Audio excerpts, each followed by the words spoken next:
ผู้ฟังเอ้ยมาพบกันกับวันนี้ด้วยความดีอันยิ่งใหญ่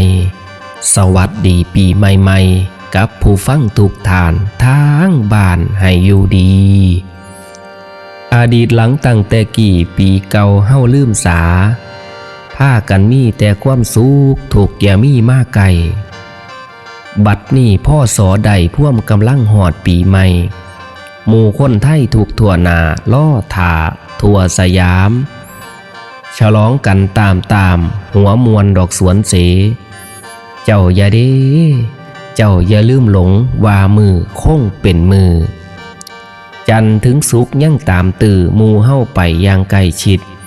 ยังมีเสาร์มีอาทิตย์คือสมัยเก่ากี่ปีนี่กระดังเดียวต่างกะแต่เศษเสียวเศษส่วนพ่อสอทอนั่นแล้วส่วนว่าน้อส่วนว่าวันปีเดือนบ่เปลี่ยนไปสิได้จอยต่างแต่เพียงเด็กหน่อยสีซอยว้อยดอกเติบใหญ่ผู้สูงไว้สีแก่เฒ่าหัวเจ้าสีงอกฟ้อนฤดูหนาวและฮ้อนฝนบ่ต่างแต่ปางหลังพ่อแม่เอ้ยอนิจจังทุกขังอนัตตาเสื่อมสลาเสมอกี่สุขบนดินมีแต่กินกับขี่ตายเป็นผีกระโดยดังอย่าไปหวังสีคำฝ่าผู้ฟังขาให้จือจำพุทธศักราชล่ำพ่อสอเปลี่ยนเบี้ยนล่ำดับเลขจำนวนคณะนับเติมผ้ากันตังวันเวลาบ่หยุดอย่างพ่อสอหยังกะแล้วแต่พี่น้องเอ้ยมันหากเป็นเพียงแค่สมมุติเอาว่าเป็นมือถือใส่ดอกไลการ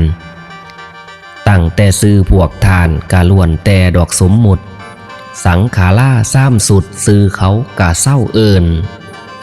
อย่าสู่เที่ยวทางเยินหันมาเถินมาทวนทบหมกกะล่ามาคบบอกว่าปีใหม่แล้วอันแม่งแปวให้สวงเบาปีใหม่เขาปีเก่าเจ้าลืมสา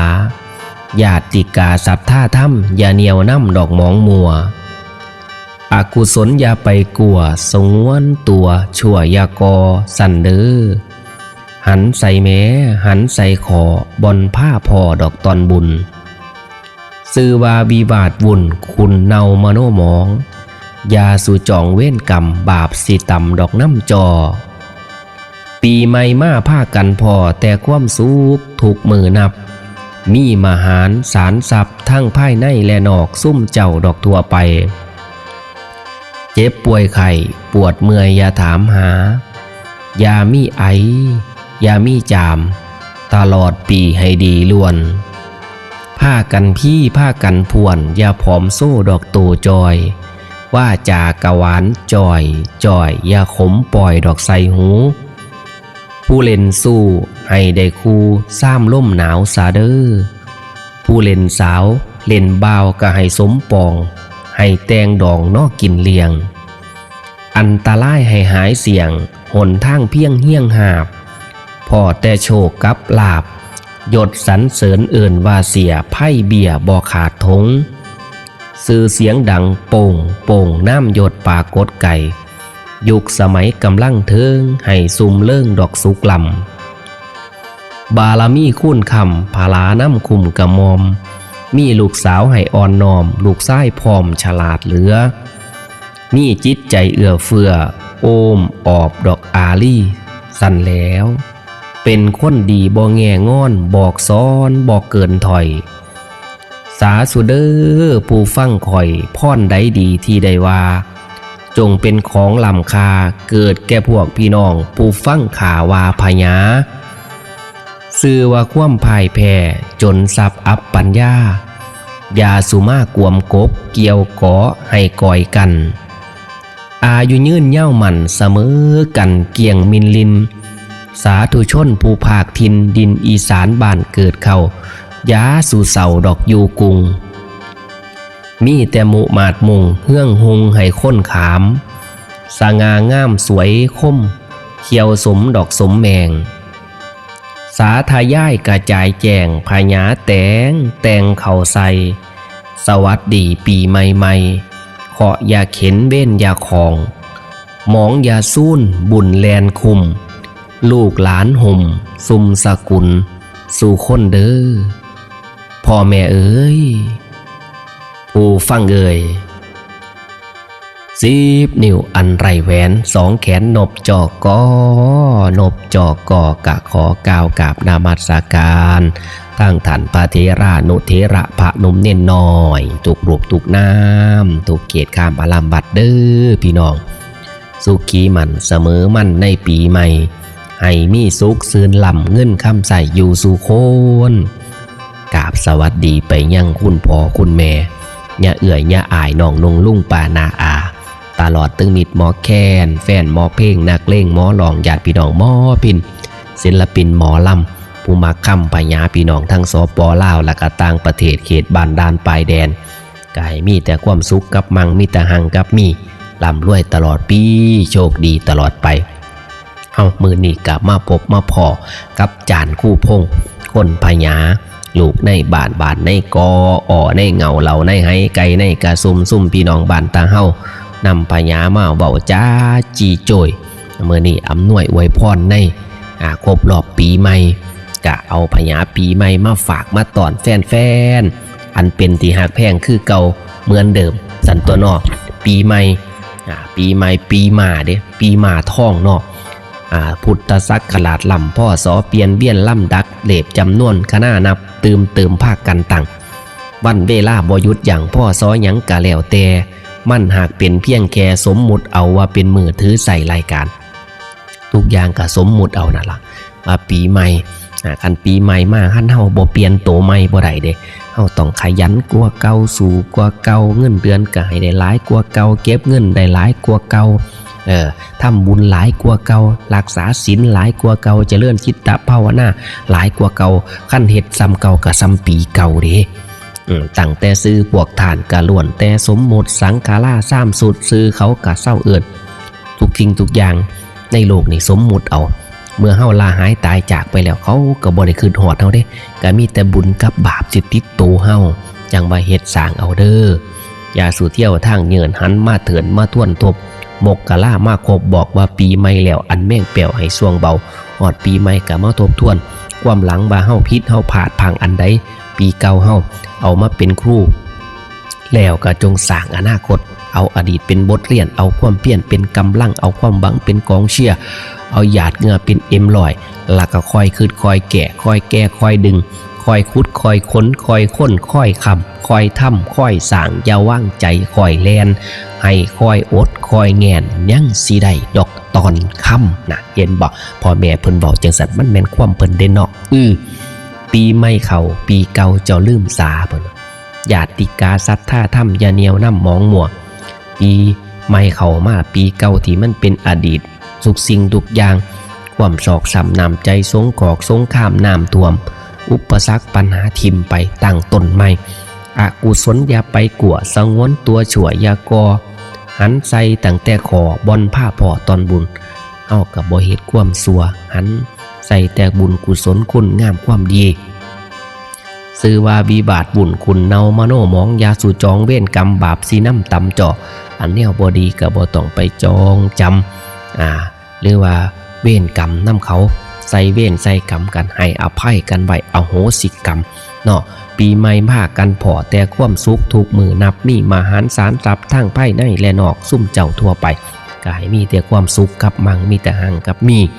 เจ็บป่วยไข้ปวดเมื่อยอย่าถามหายามีไอยามีจามตลอดปีให้ดีรวดก็อย่าเจ็บอย่าไข้อย่าป่วยสุขภาพแข็งแรงมันยืนผ้ากันพี่ผ้ากันอ้วนอย่าพร้อมโซ่โตจอยว่าจาหวานจ่อยอย่าขมปล่อยใส่หูกะสุขภาพแข็งแรงกะว่าจาเบานวล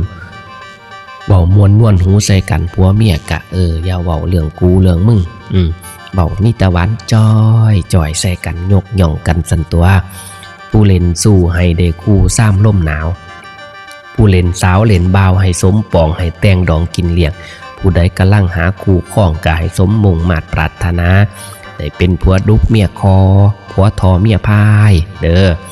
อันตรายให้หายเกี่ยงหนทางเพียงเฮียงหาบพอแต่โชคกับลาบสันละเซินเอิ่นว่าเสียไพ่เบี้ยบอกขาดทงเนี่ย ก็ให้พบพอแต่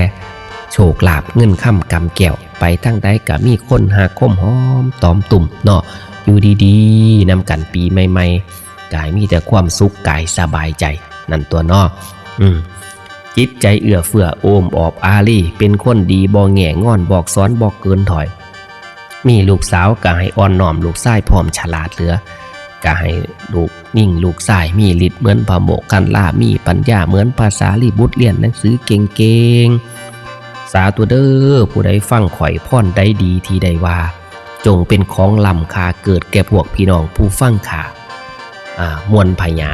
ผู้ใดที่ฟังจานคู่พงอยู่กายมีแต่ความสุขกายสบายใจผู้บ่ฟังกายมีความสุขกับมังหังกับมีคือกันเด้อเนี่ยซื้อว่าความพ่ายแพ้จนสับอับปัญญายาสุมากกวมกกเกี่ยวเกาะให้ก่อยกันอันแนวบอดิบบอดีความพ่ายแพ้อ่อนแอความโศกเศร้าเงาง้อยลั่นทดหดหูใจความขี้ขานให้ย่านให้แล่นหนีเอาแต่ความดีความขยันความมันความเพียรเอาไว้ในตนในโตเด้ออายุยืนยาวหมั่นเสมอกันเกี่ยงมินลินสาธุชนทุกท้องถิ่น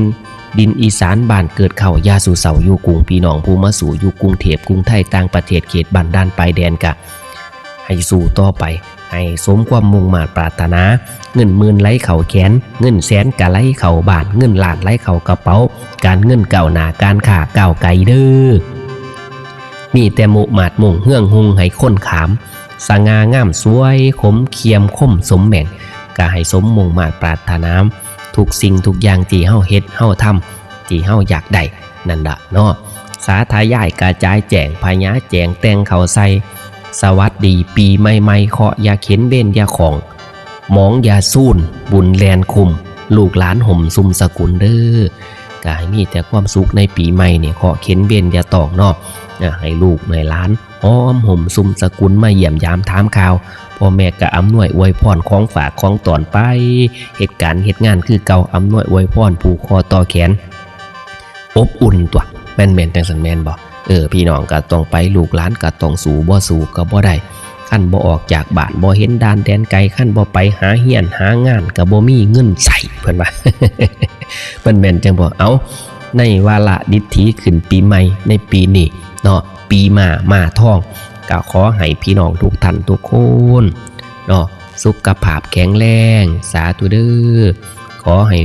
บุญนำหน้าเทวดาให้ลิงลำธรณีและนาคน้ำให้มาตุ่มซอยสู้อานิสงส์จงทรงอยู่พร้อมคุณแห่งพระไตรลักษณ์ให้ขจัดเบ้นไพ่สิ่งบอดียามาตองสับพาเข็นเบ้นของจังไรยามาผ่านโพ้นปีใหม่ตาที่พี่น้องเนาะผ่านมาจงทรงให้โชคมันได้คู่สู่คนอายุยืนตลอดดนอย่าเจ็บป่วยให้แข็งแรงโลกพยาธิอย่ามาแฝงให้พองใสคือแก้วมื้อนี้พี่น้องฮอดปีใหม่แล้วสมประสงค์อวยพรทรงจานคู่พงผู้ทรงให้รวยได้มั่งมีถูกหวยรวยลอตเตอรี่งวดนี้6 โตเด้อพี่น้องเด้อบุ้ยคือคักแต่ว่า เอาพี่น้องรักษาสุขภาพเด้อพี่น้องเด้อสวัสดีปีใหม่ร่ำรวยตลอดปีโชคดีตลอดไปมั่นยืนสวัสดีครับ